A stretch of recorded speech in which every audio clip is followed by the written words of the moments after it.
उज्जैनी की शांत भूमि पर अचानक संकट का बादल मंडराने लगा। दैत्य दंबिकासुर ने अपने मायावी बल और विनाशकारी शक्ति से चारों दिशाओं में आतंक फैला दिया। गांव उजड़ने लगे, नदियां सूखने लगीं और खेत बंजर हो गए। आकाश में धुआं और गरजते बादल सदा मंडराते रहते।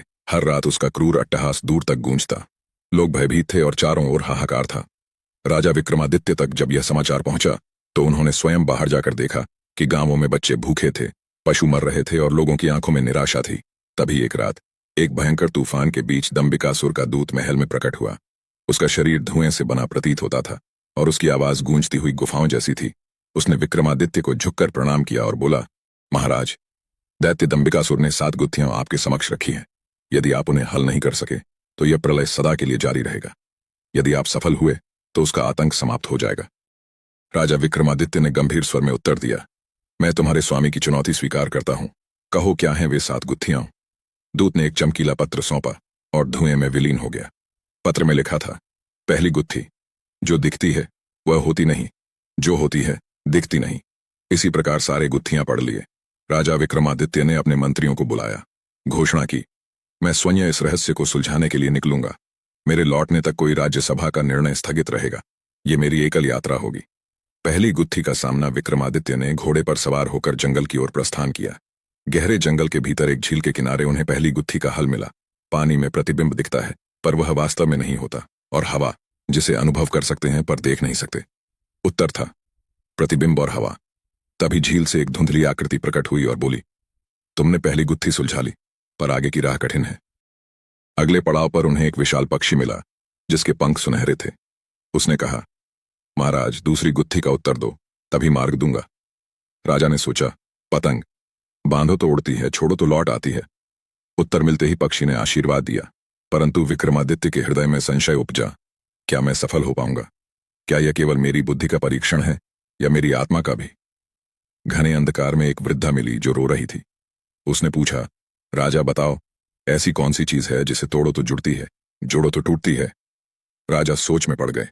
अचानक उनकी दृष्टि वृद्धा के आंसुओं पर पड़ी। यह था विश्वास। उत्तर सुन वृद्धा हंस पड़ी और एक अप्सरा में बदल गई जो बोली, तुमने तीसरी गुत्थी हल कर ली।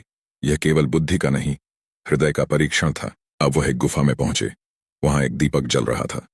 गुफा के द्वार पर प्रकाश की किरण पड़ी और दीपक बुझ गया। वह समझ गए, इसका उत्तर है छाया।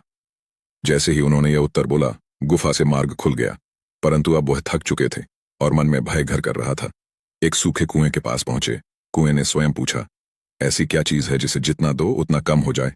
राजा ने गहराई से सोचा, यह था समय। जितना दो उतना कम हो जाता है। कुएं से जल फूट पड़ा और राजा ने अपनी प्यास बुझाई। राजा विक्रमादित्य अब रेगिस्तान पहुंचे। वहां एक प्यासा यात्री मिला जो मरने के कगार पर था। उसने पूछा, ऐसी क्या चीज है जिसके बिना जीवन शून्य, पर अधिक हो तो मृत्यु? उत्तर स्पष्ट था, जल। राजा ने अपना जल उस यात्री को दे दिया।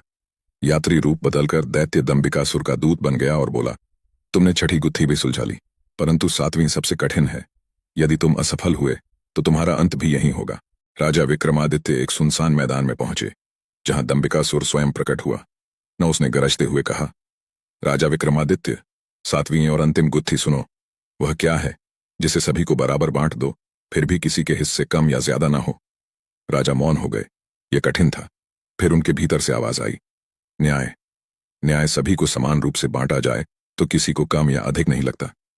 दंबिकासुर हंसा, तुमने उत्तर दे दिया, पर क्या तुम सिद्ध कर सकते हो कि तुम न्याय कर सकते हो जब अपने प्राण संकट में हो? दंबिकासुर ने एक भ्रम उत्पन्न किया। वहां 3 गरीब किसान, 2 साधु और एक विधवा प्रकट हो गए। सभी की अलग अलग मांगें थीं। विक्रमादित्य ने शांतचित्त होकर सबकी बातें सुनी और समान रूप से जल और भोजन वितरित किया। दंबिकासुर रो पड़ा और अपने दैत्य रूप से मुक्त होकर एक साधारण मानव में बदल गया।